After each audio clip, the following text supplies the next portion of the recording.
Assalamualaikum warahmatullahi wabarakatuh. Hai guys, apa kabar?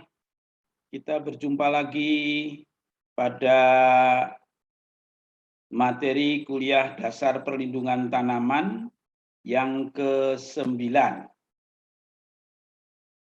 Saudara sekalian, pada pertemuan yang lalu kita sudah membahas tentang pengertian pengendalian hama dan penyakit tanaman atau pengendalian organisme pengganggu tanaman. Nah, saudara sekalian, masih ingat apa batasan dari arti pengendalian dan pemberantasan? Ya, kalau pengendalian itu menekan populasi hama dan penyakit tanaman sampai pada batas yang tidak merugikan. Adapun pemberantasan itu konotasinya membasmi sampai habis, memberantas sampai tuntas. Artinya menekan populasi organisme pengganggu tanaman sampai tidak ada lagi yang mengganggu. Nah, ini tidak sesuai dengan prinsip ekologi, di mana walaupun organisme pengganggu tanaman namanya pengganggu dan memiliki potensi merugikan, tapi mereka adalah makhluk hidup yang memiliki peran di dalam interaksi biologis di lingkungan yang ada. Sehingga populasinya tidak boleh dihabiskan. Karena apabila salah satu rantai makanan itu punah, maka rantainya akan putus. Nah, putusnya rantai makanan itu akibat terhadap perubahan lingkungannya itu lambat laun akan terasa. Nah, baik saudara sekalian, di akhir materi yang lalu kita sudah diskusikan tentang berbagai macam teknik pengendalian tanaman, mulai dari yang sederhana, tradisional, dan alami, sampai dengan pengendalian menggunakan kimia, yaitu pengendalian dengan pestisida.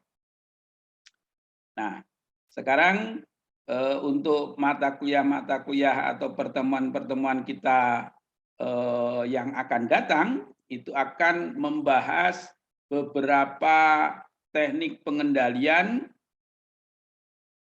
paket demi paket. Nah, yang sekarang ini kita akan bahas tentang physical and mechanical control, yaitu pengendalian hama dan penyakit dengan memanfaatkan aktivitas fisik dan aktivitas mekanik.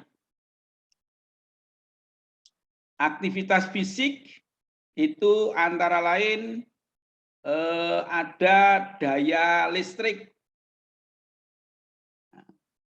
kemudian memanfaatkan panas dengan api dibakar, perlakuan suhu, baik dipanaskan atau bahkan didinginkan sampai minus beberapa Celcius, di bawah 0 gitu ya. Nah, ini perlakuan suhu. Nah, kemudian ada dengan perlakuan radiasi. Disinari ada sinar X, sinar gamma, sinar lambda, dan sebagainya. Itu adalah unsur-unsur fisik yang bisa dipakai sebagai media atau alat mengendalikan hama dan penyakit tanaman. Sedangkan unsur mekaniknya apa? Dengan pemangkasan, ya, menggunakan pisau besar, menggunakan gunting, menggunakan arit, gitu ya. Tanaman-tanaman dilakukan pemangkasan, baik pemangkasan bentuk itu bisa juga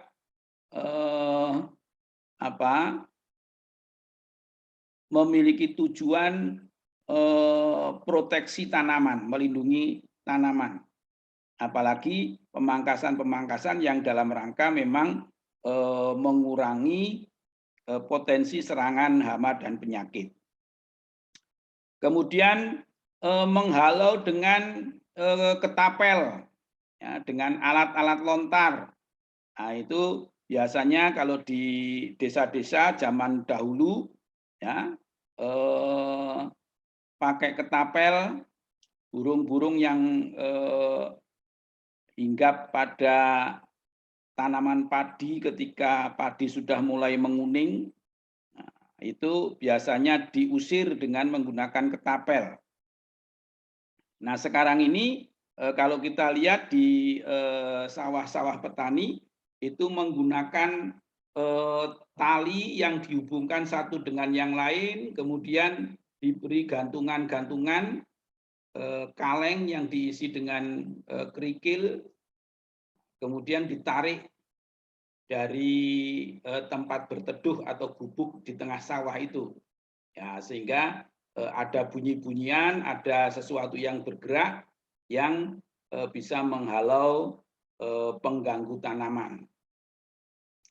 Nah, kemudian menggunakan alat olah tanah, apakah itu cangkul, apakah itu garu, apakah itu luku, ya. Alat-alat traktor yang mengolah tanah itu apabila besi pencacahnya memukul-mukul bongkahan tanah, maka dia juga secara mekanik ikut mengendalikan organisme-organisme hama penyakit yang ada di permukaan atau di dalam topsoil tanah. Lapisan olah tanah, gitu ya, topsoil maksudnya. Baik, kemudian menggunakan alat perangkap. Nah, ini ada perangkat warna, gitu ya. Kalian bisa lihat di kebun-kebun Lombok, kebun-kebun hortikultura itu petani menancapkan botol-botol yang berwarna kuning atau lembaran-lembaran kertas yang berwarna kuning, kemudian pada warna kuning itu dilapisi perekat. Nah, ini akan menjadi perangkap. Nah, perangkap itu juga bisa menggunakan perangkap cahaya, disebut juga dengan light trap. Nah, ini apabila dilakukan malam hari.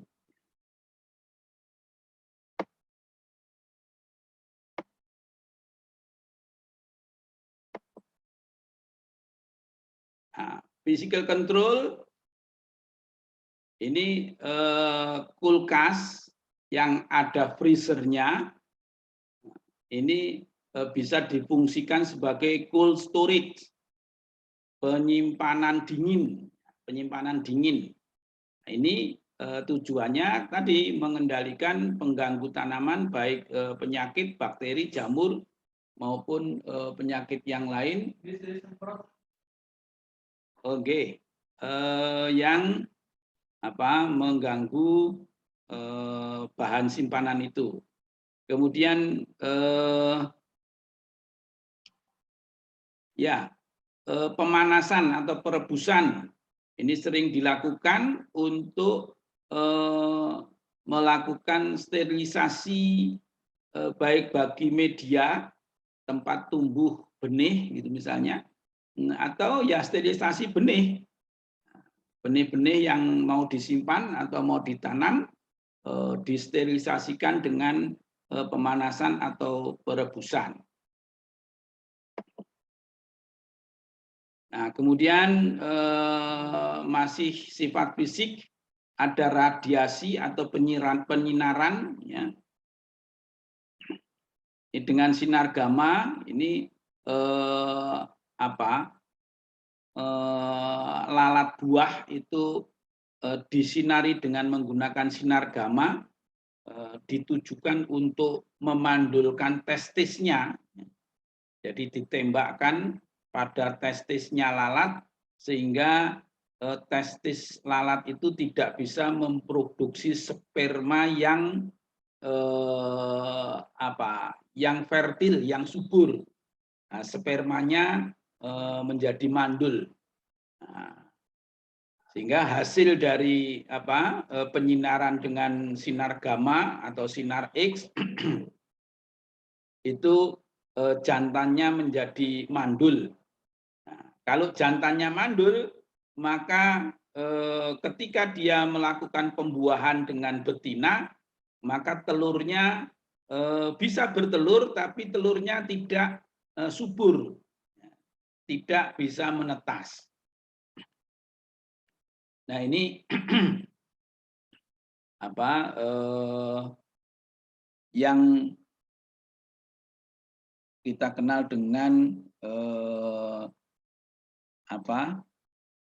pengendalian lalat buah dengan menggunakan jantan mandul, itu melalui penyinaran dengan sinar gamma. Nah, kemudian teknik pengendalian secara mekanik. Nah, ini tadi yang saya ceritakan, padi itu sering ada burung emprit begini nih yang mengganggu tanaman padi ketika sudah menguning. Nah, di sawah biasanya dipasangi orang-orangan sawah begini untuk menakut-nakuti. Ya, kemudian ada ini alat lontar. Kemudian tadi dihubungkan dengan tali, kemudian dikasih kaleng atau ada kentongan gitu ya di bunyi-bunyian, sehingga ketika digerak-gerakkan maka hama yang mengganggu tanaman itu diusir. Nah ini perangkap cahaya yang bagian kiri saudara itu, ya, bagian kiri ada lampunya, ini perangkap cahaya. Jadi hama-hama dewasa dalam bentuk dewasa, dia akan tertarik pada lampu. Kalau ada lampu maka dia akan mendatangi lampu dan dijebak dengan air di bawahnya. Nah, ini yang menggunakan perekat dan warna kuning, ini lalat buah. Nah, ini pada terperangkap di dalam perangkap warna dan perekat. Nah, kemudian yang kita kenal jebakan tikus. Nah, jebakan tikus ini juga pengendalian dengan menggunakan perangkap. Nah, berikutnya ini mesin-mesin pengolah tanah. Yang sederhana cangkul, bukan mesin ya. Dengan cangkul itu dicangkul, dibalik tanahnya, kemudian hama penyakit yang ada di permukaan dan di lapisan olah tanah itu akan secara tidak langsung ikut terkendalikan. Nah ini alat-alat olahnya ini mencacah tanah, ya sekaligus juga mengendalikan, membersihkan gulma dan seterusnya. Nah, demikian ini secara mekanik. Nah, itulah saudara sekalian, jadi kita bisa memanfaatkan unsur-unsur yang ada di sekitar kita untuk melakukan pengendalian hama dan penyakit, baik memanfaatkan unsur-unsur fisik maupun unsur-unsur mekanik. Demikian, terima kasih atas perhatian saudara. Tetap jaga kesehatan karena